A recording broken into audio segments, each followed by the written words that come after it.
Hello guys, দেখো মা আজকে বাজার থেকে আমার জন্য পালং শাক নিয়ে এসছে। আমি পালং শাকটা খুব ভালো খাই, তার জন্য তাই আজকে ভাবলাম পালং শাকটাই রান্না করে নিই। তো প্রথমে যা যা লাগবে পালং শাক রান্না করার জন্য সেগুলো একটা থালার মধ্যে কেটে সাজিয়ে নিয়েছি।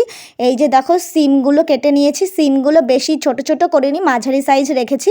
আর এইদিকে আলুগুলো টুকরো টুকরো করে কেটে নিয়েছি।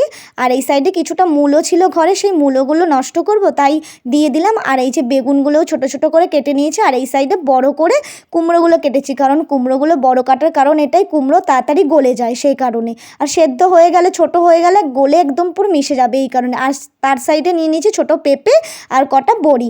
আর এই যে দেখো পালং শাকগুলো মা কেটে একবারে ধুয়েও দিয়েছে। এবার এইগুলো একটু ঝুড়িতে জল গালতে দিয়েছি, মানে জলটা ঝরতে। আর এইদিকে দুটো লঙ্কা নিয়েছি কেটে, সেইগুলো এই শাকের মধ্যে মিশিয়ে দিলাম। এবার এইদিকে আমি তেলটা গরম বসিয়েছিলাম, কড়াইতে তেল গরম হয়ে গিয়েছে। এবার বড়িগুলো দিয়ে দিয়েছি। আর বড়িগুলো আমার ভাজা হয়ে গেছে, এই যে বড়িগুলো তুলেও নিয়েছি। এবার একটু পাঁচফোড়ন সম্বাদ দেবো। আর পালং শাকে পাঁচফোড়ন সম্বাদ দিতে হয়, ছোটো থেকে সেটাই শুনে এসেছি। আমি এইদিকে পাঁচফোড়ন সম্বাদ দিয়ে দিয়েছি। এবার সব কটা সবজি একসাথে ভেজে নিতে হবে। একটা একটা করে ভেজে গ্যাস পুড়িয়ে তো লাভ নেই, যেহেতু সব একসাথেই ভাজলে হয়ে যায়, সেহেতু একসাথেই সব কটা ভেজে নিলাম। এর মধ্যে একটু ভালো করে খুন্তি দিয়ে নাড়িয়ে তারপরে একটু নুন আর হলুদ সামান্য করে দিয়ে ভালো করে হালকা ভেজে নেব। তারপরে তোমার আর পুরো সবজিগুলো দিয়ে দেবো। আর এই যে দেখো আমি পুরো নুনগুলো সব আর হলুদটা আমার পরিমাণ মতো দিয়েছি, তোমরা তোমাদের পরিমাণ মতো নুন আর হলুদটা অ্যাড করো। আমার পরে আবার হলুদ লাগবে মনে হয়েছিল, তাই আমি আরেকটু হলুদ অ্যাড করেছিলাম।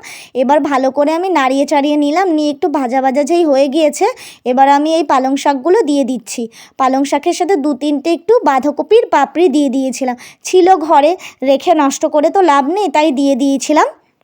এবার এটা ভালো করে নাড়িয়ে চাড়িয়ে তারপরে ঢেকে দিতে হবে, যাতে পুরো মজে যায়। আর এই যে দেখছো না, এক কড়াই মনে হচ্ছে, এটা কিন্তু যখন একেবারে টেনে যাবে জলটা, তখন একদম অল্পটুকু হয়ে যাবে।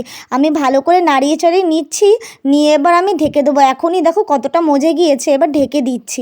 এই থালাটা দিয়ে ঢেকে দিলাম। আর থালা না, যে কোনো থালা গ্যাসে এরকমভাবে ঢেকে দিলে যে কোনো জিনিস থালাগুলো না বেঁকে যায়, এর জন্য এই বাঁকা থালাটাই দিলাম। আর এই যে দেখো পুরো মজে গিয়েছে, আর একদম অল্পটুকু হয়ে গিয়েছে। আর জল ছিল দেখো কতটা জলও বেরিয়েছে, জলটা ফুটছে, জলটা অনেকটা ফুটে গিয়েছে। এবার আমি দিয়ে দিচ্ছি এর মধ্যে বড়িগুলো ভেঙে ভেঙে টুকরো করে।